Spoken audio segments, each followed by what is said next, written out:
Welcome to the Leaders Council podcast. My name is Scott Challoner and I'm your host today. And this is the programme for the people who run the country and the people who keep the country running. And as regular listeners of our programme will of course know very well, part of our mission here at the Leaders Council is to bring you a variety of distinct perspectives on leadership. And to this end, it is my absolute pleasure to welcome Shelley, Simone, entrepreneur and founder of Scale for Retail, the largest Amazon seller community in the UK, onto today's programme. Shelley, very warm welcome to yourself and thanks for taking the time to join us. It's a real pleasure having you. It's a great honour. Thank you very much for bringing me on to this podcast. I'm looking forward to it. Absolutely, and I suppose if we call it the explosion of the e-commerce space, it's really changed consumer behaviour, hasn't it, in the past sort of 10, 15, 20 years, and it's a space where sort of businesses are sort of thriving as a result of it, but also businesses on the high streets of the UK are having to adapt as well. And your business journey really started kind of in the e-commerce world, didn't it, Shelley, sort of co-founding sort of two high-growth startups in the industry. Did you always kind of have an idea when sort of e-commerce, the advent of it came about, that sort of stepping into that sector was going to be the way forward for you? I'd love to say I was a really good early adopter, but I don't think that would be entirely true. So I entered e-com in 2015. An early adopter would have probably started in 2014. And what made the massive change for people wanting to start their e-com businesses was that Amazon, which is the primary platform that you might use if you're kicking off on e-commerce, because they bring so much volume to you, Amazon essentially launched the FBA program in 2014. And what that meant was that you could be an entrepreneur sitting in the middle of the UK like I am, and sell across America, the UK, and Europe instantaneously, without setting up complex supply chains, without having to build massive infrastructure into your business. It just made it super simple and easy from that perspective. I'm not suggesting, though, that launching your own business or becoming an e-commerce seller and brand owner is easy. So when I launched and I went through my own learning process, there were lots of people out there that were trying to convince people like me that you could sit on a beach and do it for a couple of hours a day. And so, like anything in business, the dream might be, big, but you've still got to be a good business person. You've got to know how to do a lot of stuff. You've got to be a master of so many different aspects of the business. And it's a lot harder than just sitting on the beach. That I can absolutely confirm. Absolutely so, and you took it upon yourself to really go and learn within the industry as well. I think that involved sort of taking a very long sort of Master of Business Administration course, didn't it? But I suppose what you were also backed up by was the career that you had in sort of international human resources as well. And did some of the things that you learned, not just from your studies, but also from your earlier career, did that sort of translate well into when you sort of first ventured out in e-commerce? Yeah, absolutely. So I was very fortunate. I had a good career in corporate life before I got cracking with e-commerce. And I was also, really fortunate in my corporate career in that even though I was a functional director or a functional expert, I worked with some amazing people who brought me in to look at other aspects of the business. And so to some extent, I view my corporate career as this extended MBA into logistics, into manufacturing, into business models and how you finance different business models, really how you look at business and how you set yourself up for success, even though the part that I was delivering against and managing was all about talent and making sure that we maximize not just the use of talent within these businesses, but maximize the opportunities for people to express their talent. So I was very, very big on making sure that you use all of the resources that God has given you, and therefore you succeed, you get fulfillment. That's really the way to make a business life very successful. And I think if corporates did do that well, then even those entrepreneurial types, and I suspect I was probably one of them, can really thrive in those environments.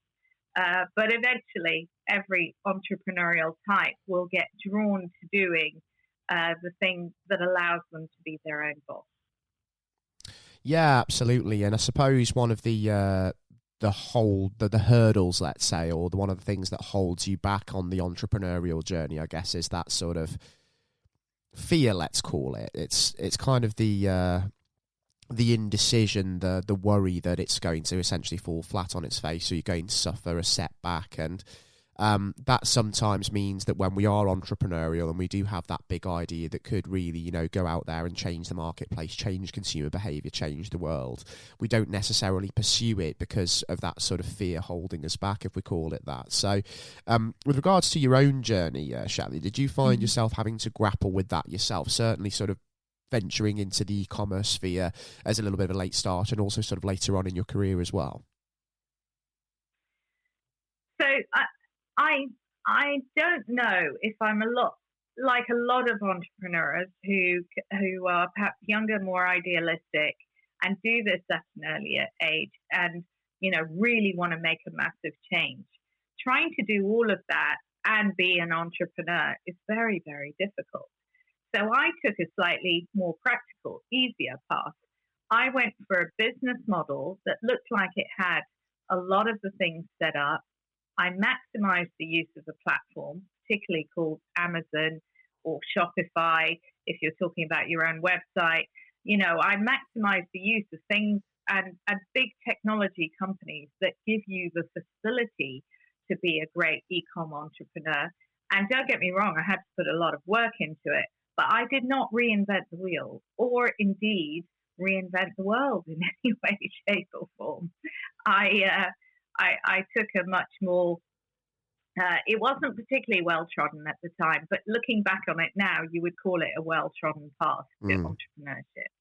And so I had a lot of potential safety nets built into what I was doing, and that made it easier to succeed. Now, don't get me wrong, I entered when there was a window of massive opportunity. There's a lot more competition these days, and it's much, much harder to succeed. And there's a lot of competition around the kind of products that I designed and launched myself.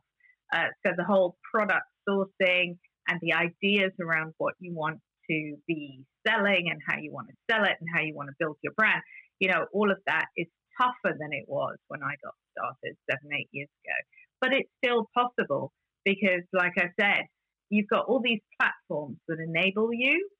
And actually, I managed to launch 2 businesses, not just one, within a very short space of time. And I'm not saying I recommend that, it's harder, but I did 2 within a year of each other. And they were international businesses trading in America, the UK and Europe within a couple of years of launch. I think that's pretty amazing to be able to build that, It's absolutely incredible, isn't it? And given that on this program and previous episodes, we've talked about sort of the immense amount of work that goes into sort of starting businesses, because you are very hands-on until the point where the business starts to really grow, aren't you? What was it like sort of balancing the responsibility of building and sustaining those businesses with sort of your life, let's say? I mean, what was the work-life balance like, and how did you sort of manage with that? Okay, this is where I laugh hysterically. What work-life balance? So I have to admit, I've always been a bit of a very dedicated worker. Even when I was in my corporate days, I was operating at an executive level, so I didn't have much work-life balance. I used to take holidays before I was an entrepreneur, but I had to give those up, actually. So I'm sorry to say there was no work-life balance. I worked like crazy, sometimes till midnight. doing 12 to 16-hour days in the early days, traveling to China, spending weeks of my time out there to source the kind of products that I want, or indeed to America. So one brand, I sourced and made my products in the domestic markets I was really selling in. That was the UK and America. And for my other brands, I was creating products that were being manufactured for me to my spec in China. So I jumped on planes. I did all the crazy stuff. I forgot about luckily, my kids had grown up and left home. And so I was in a position where my main responsibility, was kind of to myself and my partner, and I could just throw everything and the kitchen sink at it. And that's good, isn't it, when you are able to sort of channel all of your resources into being able to build the business. And I think it is just a case. It's a case in point of what always happens when you grow a business, isn't it? From the very beginning, that there are a lot of sleepless nights. There's a lot of hard graft that goes into it, and there isn't necessarily much work-life balance. And I think that maybe is something that sort of establishes itself more as the business goes through its lifespan. But I suppose work-life balance, by and large, it's something that we've become more aware of since the pandemic. I think it's fair to say, isn't it? We're sort of talking a little bit more frankly about our mental health, and we're opening up more about it and prioritising the work-life balance a little bit more, when certainly pre-pandemic, maybe we were talking about mental health. We were a little bit guilty of not taking the step back as and when we need to. And I suppose that also goes for business leaders, those in positions of responsibility, as well as those that are essentially working on what you call the shop floor, let's say. Yeah, absolutely. And I'll be honest, so there came a point where it was clear that I would not be able to continue at that pace. And so you do have to have those wake up moments. And one of the things that you learn, I started out my career, in talent, like I said, and in people. And so finding people and headhunting people and, recruitment was not my weakness. That was pretty much my only strength coming into this business, you could say. And actually, recruiting when you are a startup business, when you're an entrepreneur that is a little starved of funds because you want to spend most of your money on marketing rather than people, that's your natural inclination when you get going. That one is tough, and I had to learn mainly from the community of sellers that I was percolating around how to hire people remotely. So, this is back in 2016, 17, long before the kind of pandemic outcomes that we've started to see. So I hired a team of people sitting in the Philippines. I had to learn how to help them to be successful without too much of my input. And that meant, putting in place SOPs and giving them all of the safety nets so that they could be successful. They loved work. My main VA, who ended up being with me in the business for the full 7 years that I owned these businesses before I exited successfully. She ended up hiring people for me and teaching them the SOPs that we put in place to run the business. So, you do learn a very different model of how to have people help you in the business that is different to what you experience in corporate life. And so that was a big adaptation for me, actually, but obviously one that I needed to make. Exactly so. And I suppose a lot of it is grounded in trust, isn't it? You have to trust people that you're bringing on board to help you run your business, and also you have to kind of get over that psychological block as a startup entrepreneur to let go of the day-to-day and move into that kind of more strategic role of oversight and looking ahead to the future and what your business is going to look like in maybe 2-3 years' time. Yeah, absolutely. Because the unfortunate truth of it is that we are born with only a certain amount of energy. We're like full batteries when we start, and as we go through life, we deplete that energy. And that could be positive energy, the kind that'll keep you going for longer than anybody else, the Duracell battery type, but it's also the emotional energy in order to absorb stress or difficulty or setbacks.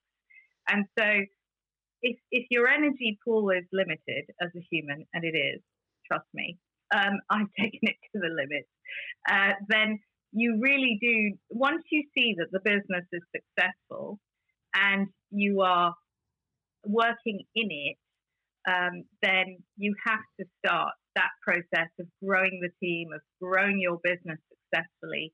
And eventually you realize as an entrepreneur that the longer you work in your business, the less you will grow it. You might feel good about it because you're controlling everything, but actually it will deplete your ability to grow the business because it'll deplete your energy. And that also counts for your emotional ability to deal with the stresses and strains. So the only way that you succeed is by ending up working on it as opposed to in it. And that's a very hard lesson for an entrepreneur to learn, even if you've only been an entrepreneur for a short time, like I was when I started out. And it's worse if you're a bit perfectionist, and I will admit to having that particular fault in me as well. That desire to either get it right or not bother. And getting it right was really critical to the success of the business, in the early days. And so it was a very good value to have. But if you take that to excess and you lose your ability to be nimble. And being nimble is actually the essence of entrepreneurship, because you will certainly get waves of problems coming at you. COVID is one, supply chain issues is another, the rising costs is the third, that everybody is trying to contend with in business. Well, entrepreneurs are best placed to deal with those things because they can be so nimble and they can just switch paths very, very easy. They don't need a whole committee of board members to come to a decision. Larger businesses struggle with that kind of thing for a lot longer, and therefore they may not be able to grow as fast or to maximize the opportunity quite as quickly. And as an entrepreneur, you've got to be very able to grasp what's happening and to pick up on trends and to move fast.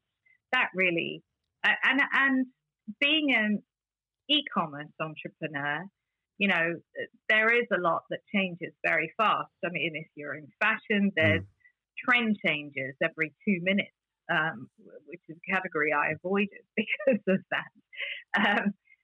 And so therefore, you really do need to set your business up and your mindset up to be successful. You certainly do, absolutely, because it's all well and good having the vision and planning for the future, but the plan rarely survives that first contact with the enemy, does it? So you've got to be able to be adaptable, as you say, change the plans, but keep the vision the same, because the end goal doesn't change, of course. And you mentioned some of the things you really need to be aware of, the changing circumstances, as in certainly an e-commerce business. And I guess something that e-commerce companies have been grappling with an awful lot, and a lot of businesses have been doing this as well since the pandemic, as well as sort of the ongoing sort of supply chain issues we're seeing with China as well. But despite that problem, e-commerce businesses are still finding ways to keep going and keep finding ways around these things. Yeah, I mean, I by the time Brexit rolled around, and I hate to use the B word because it's so maligned these days, I had about 35-40% of my turnover for one of my businesses coming out of Germany mainly, but Europe centered around Germany. And I couldn't afford to just lose 35 to 40% of my turnover. It was such a substantial part of my business that I had to come up with solutions, and I did. I didn't go head on and deal with Brexit. I went around it. I set up a European entity, which was entirely divorced from my UK business, which previously had been sourcing all of my products into Europe. And I ended up having to source directly into Germany in order to serve my European customers. So that's a great example of how an entrepreneur will deal with a great big barrier that suddenly gets put up versus how perhaps a larger business might deal with it. And with the community that I set up of sellers, I also trained them to adopt the kind of model. As I was going through it, I did a number of sessions about, all the hurdles I was bumping into, even trying to take that approach, and talking about some of the warehouse that I found, the shippers that I found, the way round that I found, the kind of way to set up the European entity, all of that kind of stuff. So as I was going, I was teaching the seller community that was part of another business, the Scale for Retail business that I started, on how to address the big challenge. And I think a larger number of people in the community didn't lose their business in Europe as a result of that. And it just shows the value, doesn't it, of networking and sharing knowledge. And I think that's something that we've learned an awful lot about, certainly over the last couple of years, because we saw entrepreneurs during the pandemic sort of sharing that knowledge and talking about the storm that they were all facing, but maybe being in different boats and how they were trying to get around certain things. And I think as a startup entrepreneur, especially whether you're in e-commerce or you're in any industry, going and seeking out others, seeking out counsel, surrounding yourself with people who are more experienced and better than you are at what you're trying to do at that point in time. It's a good thing to do, isn't it? It's important to recognise that, you're not doing this alone. Yeah, absolutely. And when I started in 2015, I suddenly found myself sitting in front of the computer for 10, 12 hours a day, or listening to a ton of podcasts, YouTube sessions, because I was trying to learn beyond just the initial path that I'd been put on. I did a course that originally helped me, but I went way beyond that, and I was trying to find learning in every place that you can. And the good news is there's a lot of it out there.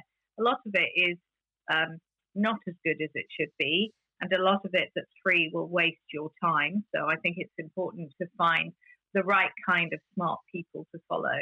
And that's hard to determine in the early days, but you eventually get there. So I went from to that. I used to travel around Europe. I used to go and see the various corporate offices that I was responsible for. I must have had 100 people in the company that I worked for, that were part of my regular network of people that I was talking to. Maybe it was a bit less than that. I can't count, obviously. But do you know what I mean? There was a very big social outgoing aspect to the work that I was in before. And I probably went through the kind of mental adjustment that most people have gone through now over COVID. And I realized how important it was for me to continue to go to meetup events, to talk to the kind of... So I tried talking to my children about the journey that I started when I first got started, and you should have seen their eyes glaze over. I mean, they did not understand one aspect, and they probably thought, "What are you doing? You're too old." And the beauty actually of being in e-commerce, or being an entrepreneur that goes online to find their fortune, if you like, is that it's ageless. There are no discrimination factors except your own inhibitions around what you want to learn and do.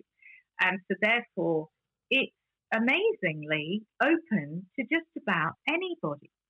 And I don't know many industries that would allow you to build a business and sell it within 5 to 7 years successfully, that have barriers to entry that actually are enablers to entry. It's phenomenal when you think about it that way. It is, and I do love that sort of ageless message as well, in the sense that, you never are too old to get into the market and really start a business. I mean, today is a new day, tomorrow is a new day. You just go and seize it. It's absolutely fantastic, and certainly something that I hope some of our listeners tuning in do certainly heed. If you do have that big idea and you do want to go and pursue it, just go for it, I suppose, is the big message there. And if we're thinking sort of specifically about sort of the e-commerce space, having gone and set up the e-commerce community scale for retail and also 2 successful e-commerce businesses, we've talked about the value of learning, going and seeking out counsel, going and seeking out knowledge. But if we could sort of summarize the key things that sort of the key ingredients, let's say, that go into a successful e-commerce business, what would you say those key ingredients are from your perspective, if we could sort of narrow it down to that? Well, I would say the first thing is mindset. So you have to have a bit of a boundless mindset, like nothing is going to stop me. Not in a stupid way, like, I come across a financial difficulty and I ignore it, but in a spirit of positivity, because you're going to need a lot of that positive energy. It's not always a walk in the park. The second main thing that you're going to need if you want to set yourself up as an e-com entrepreneur is to pick the right category and also the right products. And too little sometimes is said about that particular aspect of it. So I had a product that actually would sell, particularly around Christmas. It was a gift product. It would sell probably about 70% of my turnover. That's how successful that one product was. Hundreds of thousands of pounds worth of sales through one item that I was partly lucky, partly did a lot of research, but I picked that initial hero winning product. And that then allowed me to create extensions to that product. And that's how I created a really successful beauty gift business, essentially. That was our first brand. So it is important to do that original research, and you may not get it right. In fact, with the first product that we chose, we got it wrong. We just failed really fast. We decided within 3 weeks that we were going to fail. And so therefore, we pivoted and created these Christmas gift products instead. And that turned it into a massively successful endeavor. Little did we know how successful. So you won't get everything right, and it's okay. You've got to be okay with a bit of failure. But also, you do need to try and do as much research as you can, and there are lots of tools out there that enable that. So look at the data. I think a lot of people are scared of data and trying to analyze data. And if you're not good at it, and I wasn't as good at it as I needed to be initially, but my husband was, find that person, not my husband, he's doing other things, but find that person who can do that analysis with you and actually show you what you're looking at and show you how to get the right judgment calls based on the data that's out there. And like I said, there's a lot of it. So that's not the issue. Finding it is not the problem. The second thing that you need is money.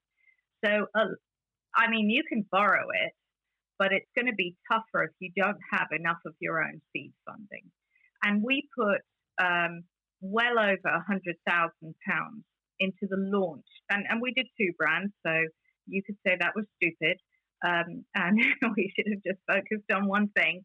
And we did all of that with our own money. So we were prepared to put our own money at risk, and it was scary. It wasn't like sitting around the kind of money you can chuck away. It was important money to us, but we invested it and we got a massive rate of return on it. So we'll never regret that. But that was a hard decision. It didn't happen overnight. We didn't think we would need quite that much, but eventually we did. And it's important to know that you're going to be able to fund your business properly. Too many small businesses that get started fail at the hurdle where they start to experience success and growth, and they need to fund that money very quickly in order to get that growth going. So I'll never forget, in the second year, in the run-up to Christmas, we had so much of our money in inventory, well over at least about 300,000 pounds. And I had something like 10,000 left in the bank account to pay for the mortgage, to pay for the bills, to pay for the, all the stuff that you need in life. And it was a hot seat moment. It really was, because if we'd failed, we didn't think we would. We'd had, this was our second year. We built up some understanding of the trends in the business and how it all worked.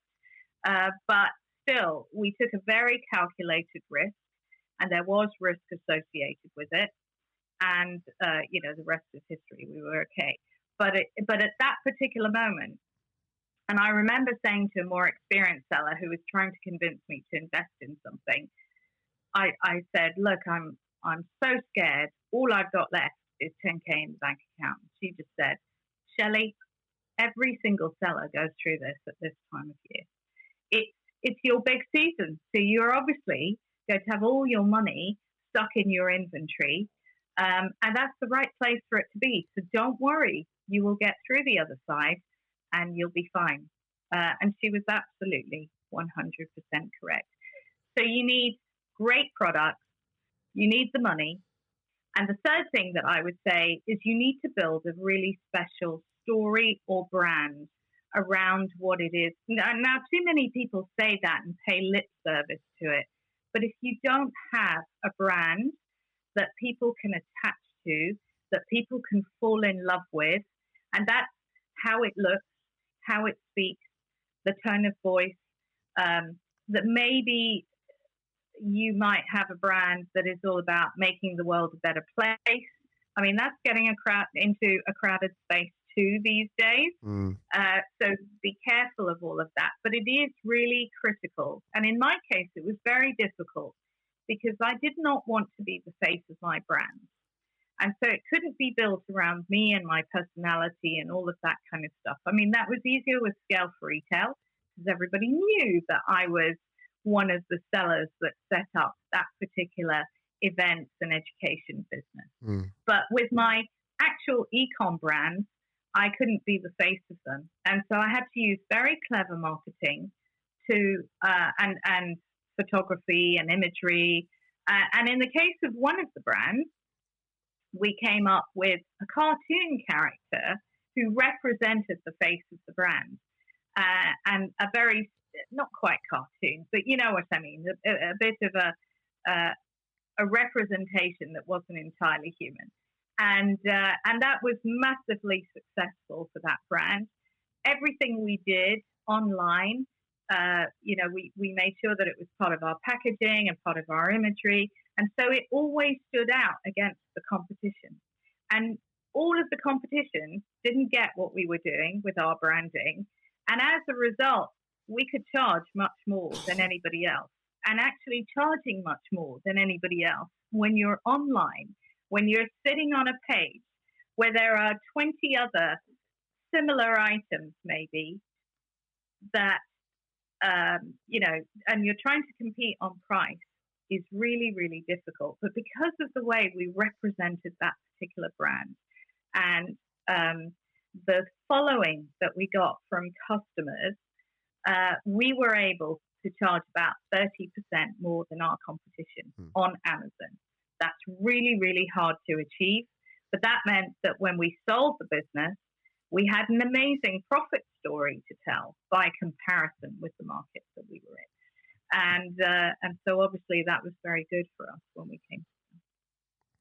It's absolutely incredible, isn't it? Just sort of how when you apply these sort of base qualities, the success stories that can really come out of them, and the fact that you managed to sort of sell at essentially 30% more on Amazon as well, such a competitive marketplace, and it was still successful, still selling those products to that scale. It's absolutely fantastic what you can achieve, and this is also just, again, to reiterate that message again, don't be afraid of fearing to sort of start out. Don't be afraid to jump in. Don't be afraid to fail.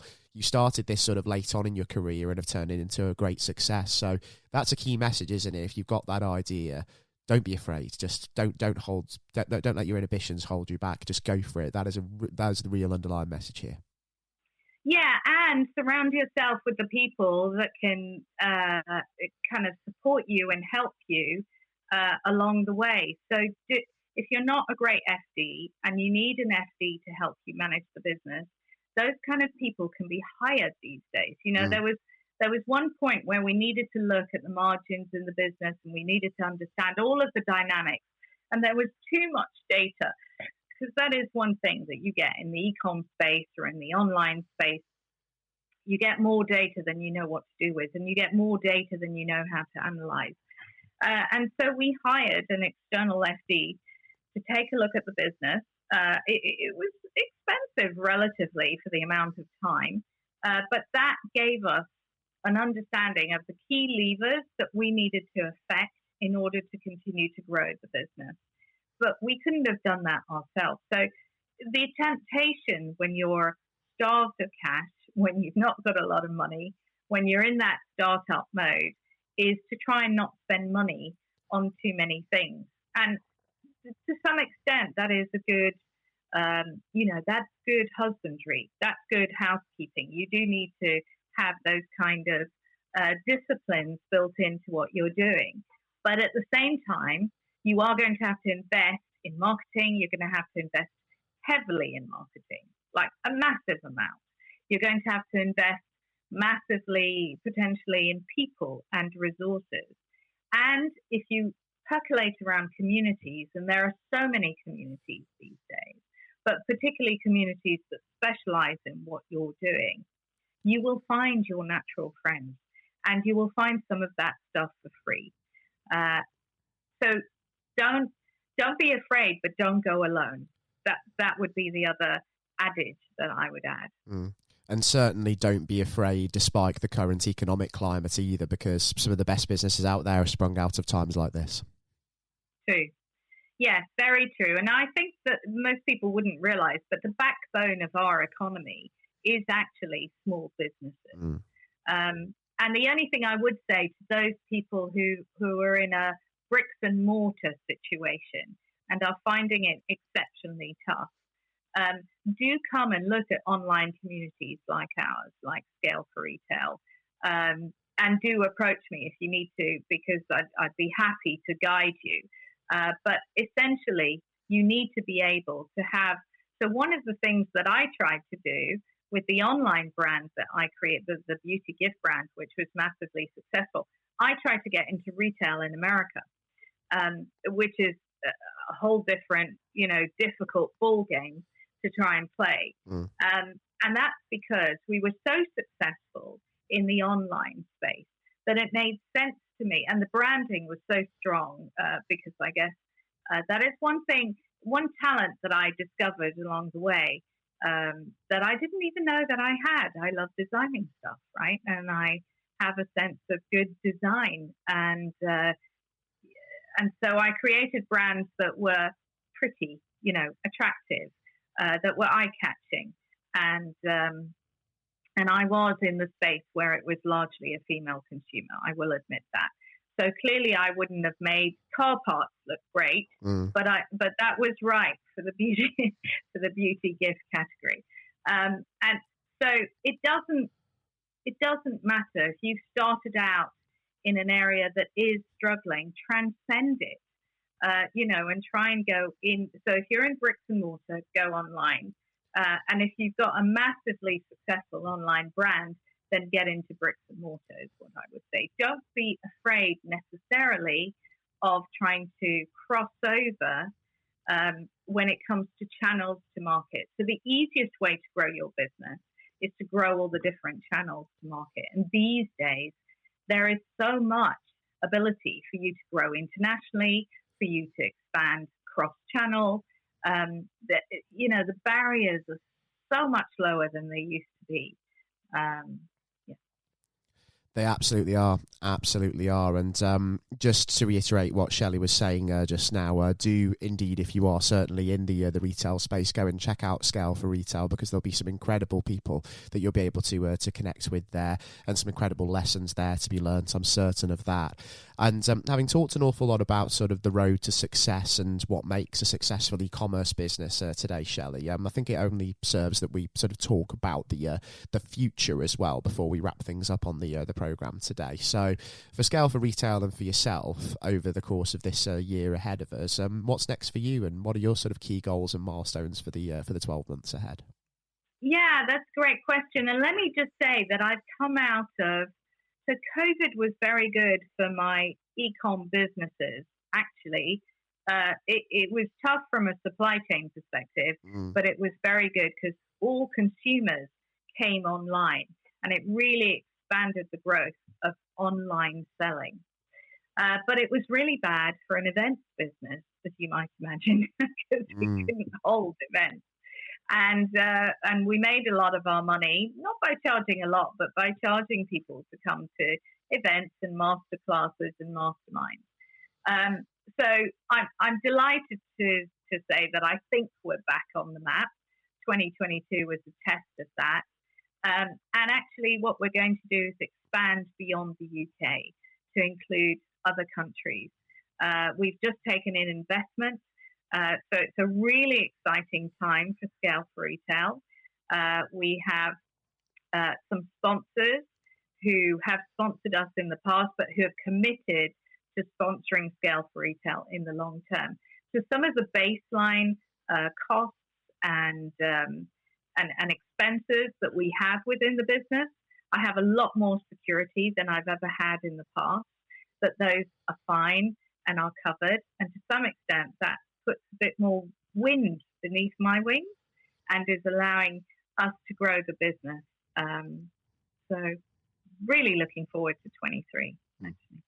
Exciting times ahead, it certainly sounds, and I do wish you all the success in the world with that, Shelley. And I'd love the opportunity as well to perhaps catch up and have you back on the show just to see how it's all coming together for you, because, like I say, big ambitions, and hopefully it all comes together. Yeah, thank you. Yeah, I'd be delighted to. Yeah, and it would be fantastic as well just to see how other sort of Amazon sellers and those beyond Amazon are also venturing out in the e-commerce space as well, looking at that sort of knowledge that you're sharing on Scale for Retail, and hopefully they get plenty of value out of this discussion that we've had as well. And just to remind everybody that is listening into today's podcast, you can reach out to us if you have your own perspective to share on the topics that we've discussed today.